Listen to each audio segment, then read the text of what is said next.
Assalamualaikum warahmatullahi wabarakatuh. My name is Amelia Santriane, and here I would like to do a presentation about criticizing movie review, Bonnie and Clyde by Pauline Kael. Okay, first of all, who is Pauline Kael?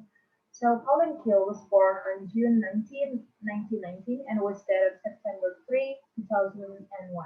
And she was an American film critic who wrote for the New Yorker magazine from 1968 to 1991.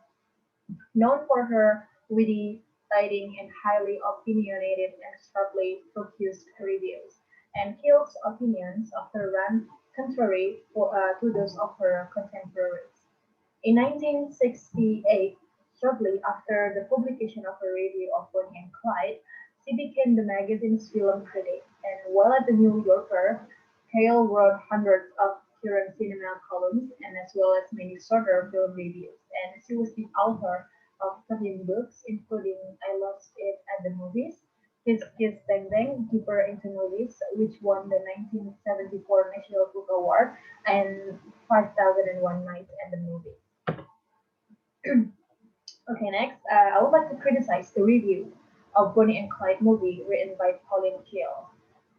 It has been 54 years since Bonnie and Clyde has been released, and this film was widely regarded as the starter pistol for the new Hollywood progression of the mid 1970s, or The Graduate later followed that same year, and also as a film that embodied some of the characteristics we associate with that era, the construction of classic genre films with such an anti-authoritarian soul as well as a formal strategy that heavily relied experimental and combined with a script that took a satirical approach.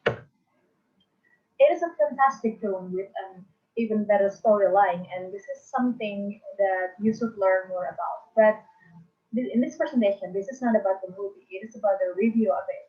One that was groundbreaking in the field of film criticism as Bonnie and Clyde were in the field of filmmaking. So Pauline Kael wrote it and it was published in the New Yorker magazine on October 21st, 1967. First of all, in her review, Pauline Kael intelligently explained the movie's plot, characters, setting, and conflict, which made her essay has an impact on American film criticism. Okay, it is, I quote in her essay, this line, it's difficult to know how Bonnie and should have been played because the character is not worked out.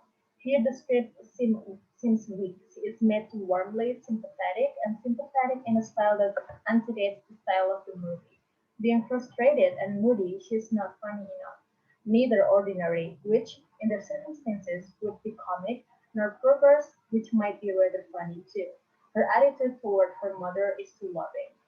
And here, Pauline Kael explicitly explains Bonnie's character. It brings a context for understanding her opinion. She wrote various claims about the film, such as Bonnie and Clyde, and is the most excitingly American movie since The Manchurian Candidate. Bonnie and Clyde brings into the almost frighteningly public world of movies things that people have been feeling and saying and writing about. And once something is said or done on the screens of the world, once it has entered mass art, it can never again belong to a minority. It will never again be the private possession of an educated or knowing group. And here I quoted the other line in her essay. Structurally, Bonnie and Clyde is a story of love on the run, like the old Clark Gable Collier Colbert, It Happened One Night, but from inside out. The walls of Jericho are psychological this time, but they fall anyway. And I think that Pauline Kael considered Bonnie and Clyde was the most exciting American film she had seen in years, and she felt compelled to shout it from the rooftops. And the structure of her movie review, the structure of her essay was really structured, clear, and organized ideas. It made the piece easy to read, and she started off with a question that makes the readers get hooked with her essay.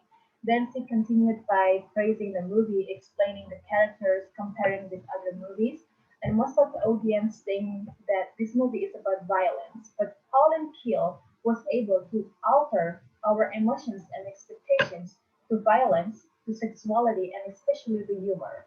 It generates both the most intriguing ideas and the most amazing wording in the essay. And this line is what accomplished that.